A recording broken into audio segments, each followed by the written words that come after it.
Ne tɔgɔ ye Adama Jabate. Diinɛmɔgɔ bɛ se ka sen don politique la parce que mɔgɔ tɛ wolo ka kɛ diinɛmɔgɔ ye. I tɛ wolo diinɛmɔgɔya la, I bɛ don diinɛ la de.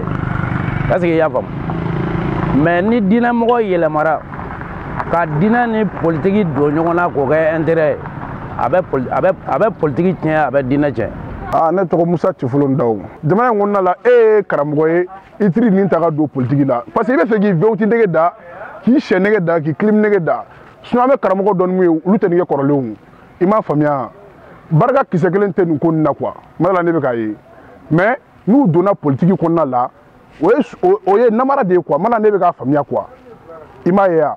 Bon o ko bɛ cogo min na sisan, ni jamana in kɔnɔna la, maliyɛn dɔ yɛrɛ kan ka don u ka karamɔgɔ dɔn. Anu k'u ka karamɔgɔ dɔn. E ma ye wa? Karamɔgɔ dɔ wuli ka taa fɔ inshallah an bɛ 150 hectares ta ka na. N'o don an yɛrɛ bɛɛ fana bɛ diinɛ k'an yɛrɛ kɛ karamɔgɔ ye pour que an fana ka 50 hectares nɛgɛnin da ka fɛnnin dɔ sɔrɔ. I m'a faamuya? U b'a sɛba dun ka logoba dun k'u dɔ ka sɔrɔ tension de b'u faga. Ne tɔgɔ Mamadu Dawu. Maa façon bɛɛ bɛ se ka politique kɛ mais mɔgɔ tɛ politique kɛ ni diinɛ tɔgɔ ye. Sinon i yɛrɛ ka politique kɛ n'i ye silamɛ i bɛ se ka politique kɛ parce que ne ye politique o ye fɛɛrɛ de ye ka adamadenw mara ni taabolo ɲuman sira ye. Bon i bɛ se ka politique kɛ n'i yɛrɛ tɔgɔ ye mais kana politique kɛ ni diinɛ tɔgɔ ye, kana kɛ ni diinɛ hakilila ye. Parce que n'i ye politique kɛ ni diinɛ hakilila ye o ye ko ye ko min n'a bɛ se ka wolo fɛn na an ma sigi ni fɛn min ye o bɛ se ka kɛ kasaraw ye. Moi c'est Cheikh Faye. Diinɛ ni fosi man ka don ɲɔgɔn na ni Ala ko yɛrɛ tɛ. Politique o ye réalité wɛrɛ de ye.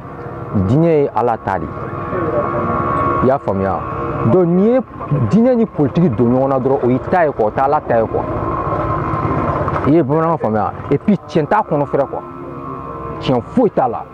Fɛn fɛn politique ye tiɲɛ foyi tɛ politique la. Ne tɔgɔ Alassane Tarawele. N'i ye politique ta u bɛ min fɔ an ɲɛna a kan o de ye kumakan ye. Gɛlɛya mana kɛ ko kɔnɔ n bɛ fɛɛrɛ sɔrɔ a la cogoya di. Adamaden kelenna bɛɛ k'i ka hakɛ sɔrɔ a kɔnɔ. An bɛ politique dɔn ni o de ye. Ni o politique don o ni diinɛmɔgɔ bɛ se ka fara ɲɔgɔn kan. Mais an ɲɛ bɛ politique min na bi n'i y'o yɛrɛkun ɲini politique ye n'o ye ta ɲini ye k'o kɔnɔ politique ye diinɛ dɔnna ni bɛɛ ka hakɛ dilen cogoya min na jamana kɔnɔdenw tigɛlen bɛ o politicien na.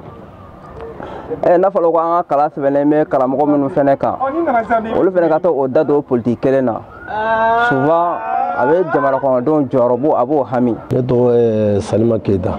Ne hakili la diinɛ n'a taasira de dɔn politique fana n'a taasira de dɔn. Bon sisan nin ye fɛn fila de ye fɛn minnu tɛ taa ni ɲɔgɔn ye quoi. Ne yɛrɛ hakilina la parce que la politique c'est à part, la religion c'est à part. N'i y'u fila dɔn ɲɔgɔn na c'est à dire a bɛ kɛ fɛn de ye sisan taga sira fan kelen tɛ dɔn a ko la quoi. Ne tɔgɔ Salif Keyita. Diinɛmɔgɔ n'i b'i da don politique la donc f'i ka kuma tiɲɛ de kan, f'i ka kuma i ni Ala cɛ parce que e mana kuma dɔ fɔ sisan ka dɔ dɛmɛ politique sira fɛ Ala ka kɛ o ka sigi o ka kɛ président ye.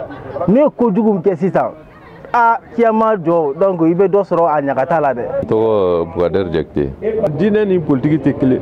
N'i ye diinɛmɔgɔ kɔni ka don politique la kɔni ko wɛrɛ ko b'i kɔnɔ sinon Ala ɲini kɔni Ala ɲini Ala ɲini. N b'a fɔ ni Ala tɛnɛmakow nana n'u donn'o kɔnɔ o y'u donni gasi la. I y'a faamu? Mais n'u ma don Ala tɛnɛmakow la fɔ fɛn bon Ala tɛnɛmakow de ka ca sisan. Donc ni an ma wuli k'an jɔ a bɛ kɛ tiɲɛni an bolo. Ne tɔgɔ Sulemani Jamuye Kamara. Diinɛ ɲɛmɔgɔw u y'u sen don politique la mais politique fana y'a sen don diinɛ ɲɛmɔgɔw la. Politique de importance ba da diinɛ ɲɛmɔgɔw kan ka tɛmɛ population yɛrɛ kan. U ɲɛna diinɛ ɲɛmɔgɔw de y'u sigi population m'u sigi. Donc politique dɛsɛra de. O de la u b'u ɲɛsin diinɛ ma a b'u ɲɛna diinɛ de bɛna mɔgɔw sama ka s'u ma. Diinɛ y'a dama fɛn ye politique fana y'a dama fɛn ye.